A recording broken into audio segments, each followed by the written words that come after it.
التاني، فقلت اطلع بقى بنفسي اجاوب عليكم وبرضو ايه اوريكم الايلاينر ده. يا جماعه الايلاينر بتاع براند اي او اي. البراند دي بتعمل ميك اب وبتعمل سكين كير، بس موستلي ميك اب. ومعظم الميك اب بتاعي من عندهم، اسعارهم تحفه، ما بيتباعوش غير في مكان واحد بس في مصر، اللي هو البيج بتاعت يو اس اي ميك اب ان ايجيبت، على المكان التاني.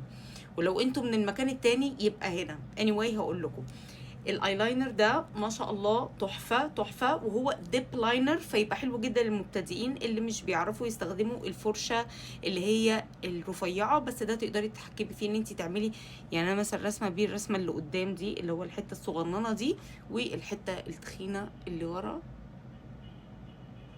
بصوا، هو خطير بصراحه وسعره حلو جدا. لو هتشتروا منه هاتوا 2 3 كده، عشان انتوا لما تجربوه مش هتستخدموا غيره. وده شكله.